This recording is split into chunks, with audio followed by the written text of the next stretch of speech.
The disciples were worried by all this talk of betrayal and death, and so Jesus went on to reassure them and bring them comfort. He gave 4 verses in this passage that are really life-changing. I suggest you may wish to learn them off by heart. The first one is chapter 14, verse 2. In my Father's house are many mansions. If it were not so, I would have told you. I am going there to prepare a place for you. And if I go to prepare a place for you, I will come back and take you to be with me, that you may also be where I am. There used to be a song that I sang called, I've got a mansion just over the hillside in that bright land where I'll never grow old. I don't know what your life's like on earth, but this is boot camp. One day we will have an incredibly beautiful life with Jesus for eternity. And this is the hope that he gave his disciples. Then in verse 6, he says, I am the way, the truth, and the life. He is the way to that incredible life. Are there any other ways?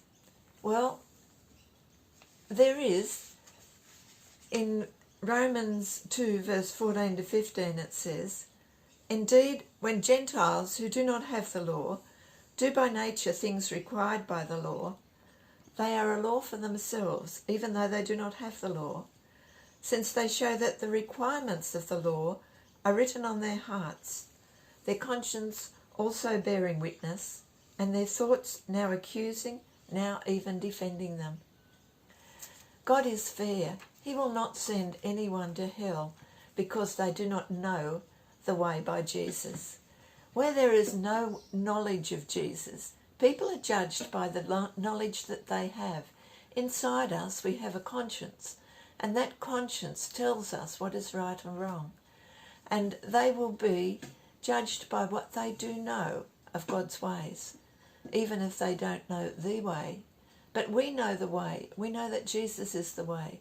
And he gave us the task of taking the gospel to the ends of the earth, to every tribe and nation before he comes back. Because his way is the only complete and satisfying and effective way to come to God and to be taken out of the sin and death of this world. The next verse is verse 12. I tell you the truth, anyone who has faith in me will do what I've been doing.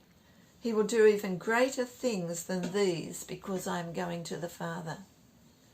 How can we, mere humans, do greater deeds than Jesus?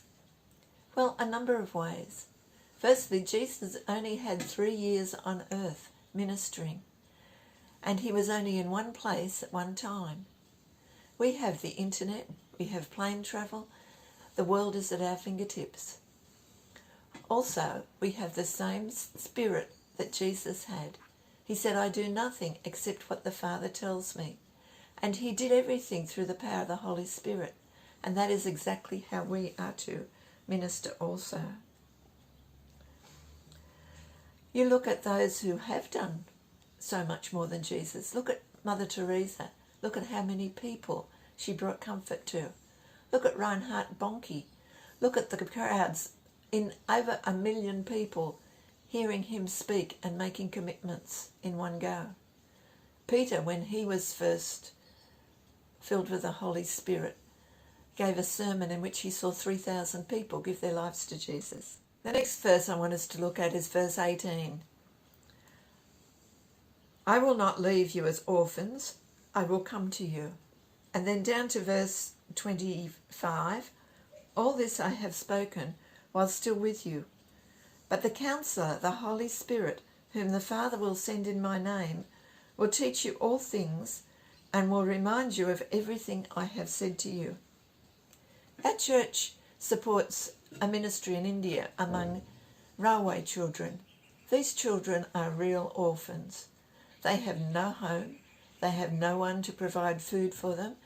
They have no one to educate them or guide them. They are in incredible danger of robbery, of beatings, of death, and they are destitute.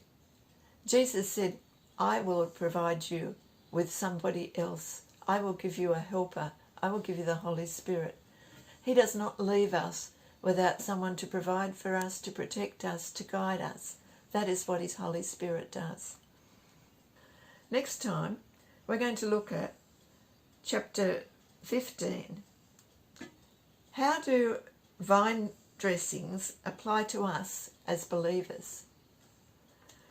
If Jesus chose us, does that mean that we don't have any say in it? And also, why does the world hate Christianity when it brings an incredible message of love? Bye.